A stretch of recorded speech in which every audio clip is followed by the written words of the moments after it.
사채업자는 나쁜 놈들 이렇게 생각하시면 돼요. 그래서 어떻게 되냐면 원래 이제 예전 판례가 있었어요. 20년도에 나온 판례가 하나 있는데 거기에서 이제 차가 난 판례입니다.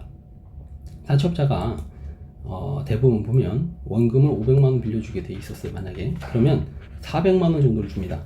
그래서 여기에 이제 100만 원을 떼요. 근데 이거를 무슨 이상한 명목들로 막 다 뗍니다. 그러면서 이거를 자 너는 이제 진짜 받아야 되는 거는 400만 원이고 실제 네가 빌린 원금은 500만 원이야 이렇게 하면서 이자를 막 붙여요. 그래서 이자를 막 20% 넘게 붙입니다. 만약에 그럼 이게 이제 이자 제한법을 초과한다라고 쳤어요.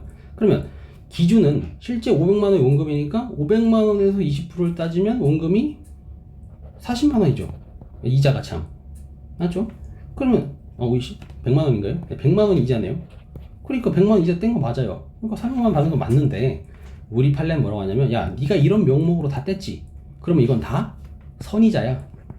그리고 선이자, 이자가 제대로 이자 제한법을 초과하는지 안 초과하는지를 판단하는 기준은 네가 말한 이 선이자를 떼고 실제 대여한 금액, 실제 준 금액, 이 400만 원을 기초로 이자율을 계산해야 돼. 그러면 80만 원이 실제 이 사람이 줘야 되는 이자였던 거예요. 됐죠? 피고는 실제 이 사람은 400만 원 받았죠. 400만 원을 대여한 사람이 된 거고 이 사람은 500만 원을 줬다고 주장하지만 실제 받은 사람은 400만 원 받았기 때문에 80만 원이 지급해야 될 이자라고 보여야 된다는 겁니다. 그러니까 결국 이 사람 건데 이자를 얼마 줬죠? 100만 원 준 거예요, 실제로는. 그럼 나머지 이자의 명목은 20만 원이 차익이 생기죠. 그럼 이자의 20만 원은 실제 원금이라고 주장하는 500만 원에서 까는 겁니다.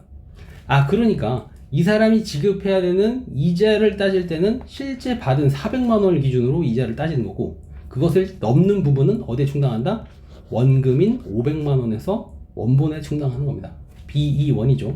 비용 없으니까 일단 이자에다 충당한다. 첫 번째 알아두셔야 될 건요. 이상한 명목으로 다 돈을 떼고 실제 받은 금액은 있다라면 이 이상한 명목들은 다 선이자라고 보는 겁니다. 소개료, 수수료, 공제료 막 이런 이상한 명목으로 다 떼요 돈을. 그리고 실제 500만 원 빌리지만 400만 원만 받아요 이 사람은. 그렇다면 뭘 본다? 이렇게 명목으로 뗀 돈들은 다 선이자라고 보고요. 선이자였다라고 하는데 그럼 다 100만 원을 지금 여기서는 이자로 떼먹은 거죠. 이자로 떼먹었다면 100만 원이 이자가 합당한지를 파악하는 기준은 400만 원을 가지고 파악한다라는 거예요. 500만 원이 아닙니다. 400만 원을 기준으로 너 이자가 20%네? 그러면 80만 원이네? 그런데 얼마 줬죠? 선이자로 100만 원 준 거죠. 그러면 20만 원이 지금 더 낸 거예요, 이 사람이. 이자를 더 낸다는 건 말이 안 되죠. 그러니까 내가 변제 충당했다라고 생각한다면 이자에다가 먼저 갚는 거죠.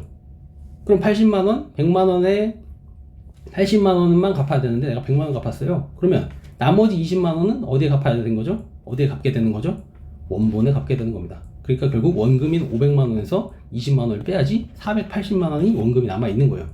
이 사람이 그래서 계속 만약에 100만 원씩 계속 갚아 나갔어요.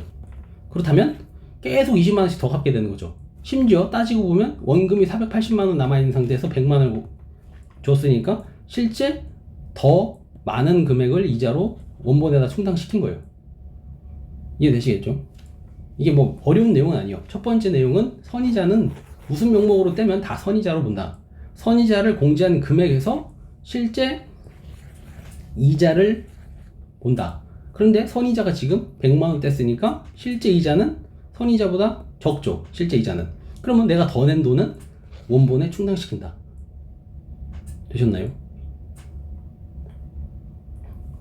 네, 이게 답니다. 그래서 뒤에 읽어보시면 그 얘기니까요. 너무 어렵게 생각하시면 안 될 것 같아요. 네, 이 정도로 생각하시면 될 것 같습니다. 일단 선이자를 공제하고 남은 금액이 실제 받은 금액에서 이자 제한법을 초과하는지 그거를 판단한다. 그래 초과하는 금액은 무료이지만 이미 줬으니까 원본에 충당시켜버린다 라는 거예요. 원본은 뭘 기준으로 한다? 실제 이 사람이 빌린 돈은 뭐죠? 500이었어요. 실제 받은 돈은 선이자를 공제하고 받은 돈이니까 400이죠. 400을 기준으로 이자를 계산하고 500에다가 충당을 시켜요. 나머지 돈들을 다. 되셨나요? 되셨죠? 네, 여기까지 하도록 하겠습니다.